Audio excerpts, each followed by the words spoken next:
Yeah, so today I'll be presenting my undergraduate placement work on whether antiviral chemotherapeutic agents have an impact in ME/CFS due to direct effects on mitochondrial function. So as discussed earlier this morning, many have postulated whether viral infection has a role in ME/CFS, whether this is through latent viral infection causing the symptoms or whether it's just a trigger of an overreactive immune response, with Epstein-Barr virus being a key example. And this could have implications for diagnoses. So further from this, many have tried antiviral agents as a possible therapy, one of which is valacyclovir, where in a very small subset of patients, they saw improvement with drug use. This is improvement based on fatigue severity score. So we have two patient experiences, the first of which is Nina, with antiviral benefits. So she fell ill in September 2016, severely unwell in 2017, and then tried Tamiflu for her influenza in January 2018. From this, she saw profound antiviral benefits, including a profound increase in productive time. And then our second patient example is Brooke, who, despite not always looking ill, became severely unwell in December 2016. She discovered Valcyte after consulting her GP and started on 900 milligrams a day. And after this, found cognitive symptoms improved within 2 hours. And after prolonged treatment, she was able to finish her studies at University of Oxford, therefore indicating that antivirals could have some benefit in the disease. So it suggested that mitochondrial function is abnormal in ME/CFS, which could be due to effects on mitochondrial function itself or upstream factors affecting mitochondrial function. As well as this, nucleoside reverse transcriptase inhibitor antivirals, those of which inhibit viral replication, with valacyclovir being an example, have been linked to benefit in some ME/CFS patients. So we wonder whether these two are linked. So do antivirals directly affect mitochondrial function, and why is it only a subset respond? Could mutations in mitochondrial DNA lead to different patient responses observed in the antiviral treatment? Apologies for a very busy slide, but mitochondria, apart from being the powerhouse of the cell to generate cellular ATP, have a range of other functions, one of which is in the innate immune system. Here, mitochondrial DNA can be a key mediator of the antiviral stress response by being released from dysfunctional mitochondria under times of mitochondrial stress, such as in times of viral infection. So the innate immune response can be activated by a range of pathways indicated on the slide, with the key one being the cGAS-STING pathway, all of which give cytokine release and pro-inflammatory response. So would the abnormal mitochondria in ME/CFS patients influence this stress response? And does changes in mitochondrial DNA also affect this? So a little bit about the mitochondrial variant. Mitochondria has a D loop in its DNA, which is a triple-stranded control region of non-coding DNA.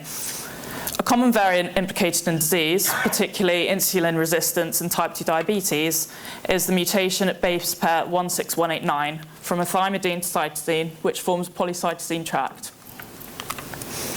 These small nucleotide polymorphisms might have profound effects, which may come through as an altered stress response. Various mutant frequencies have been observed in different populations, which we hypothesize could give different susceptibility to disease. So we hypothesize here that the 16189 variant may hinder antiviral response through holding the D loop and prevent release of the mitochondrial DNA in times of stress, shown here. We expect mutants to show an inability to give a functional stress response when the mitochondria are challenged, such as when you apply drugs as a stressor. In patients, we believe that this may affect the way they respond to treatment. So how do we test this?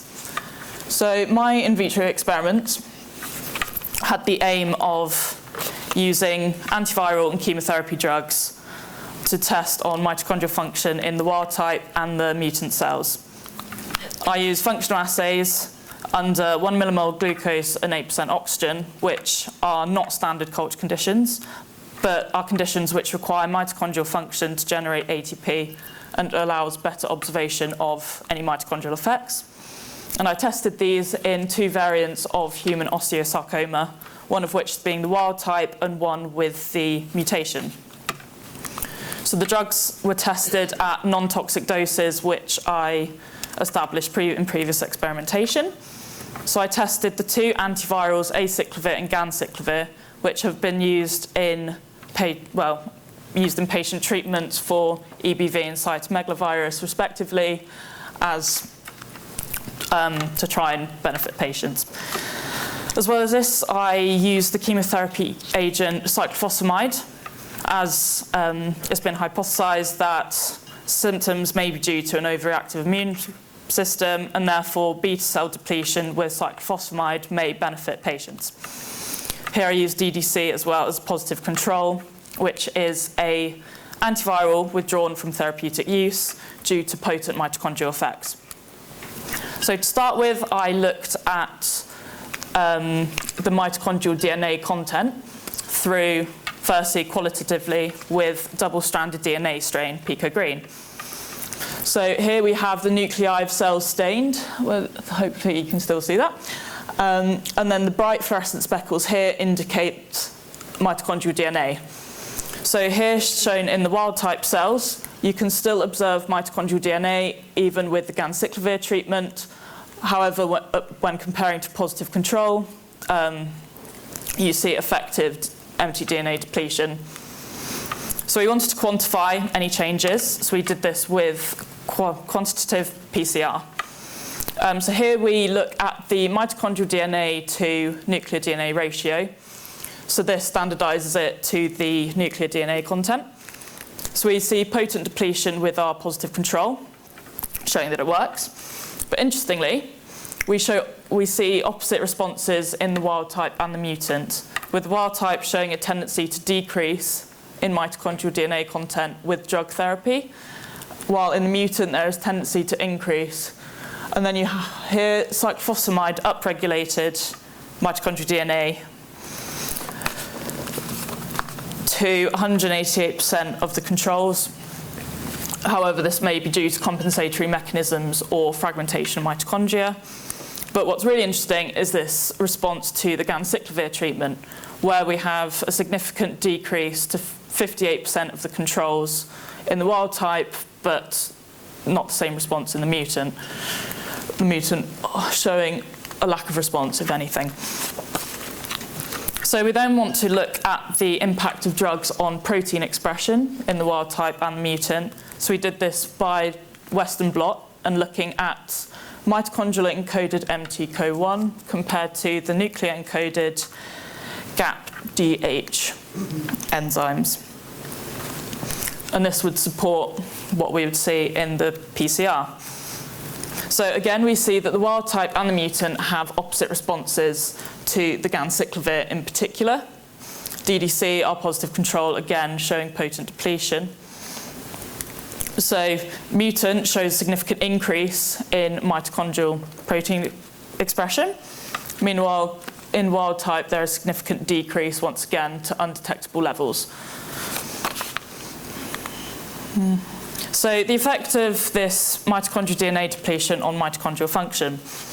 So mitochondrial DNA encodes 13 polypeptides in the respiratory chain, and if this is depleted, you get increase in reactive oxygen species production, reduced ATP production, and aberrant mitochondrial function.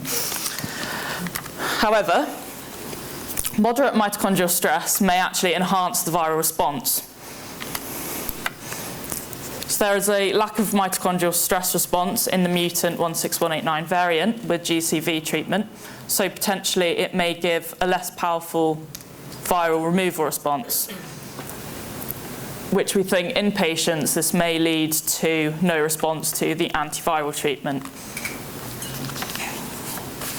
So to summarise, we suggest that antiviral treatment, particularly GCV, may directly modulate mitochondrial function through effects on mitochondrial DNA copy number and protein expression.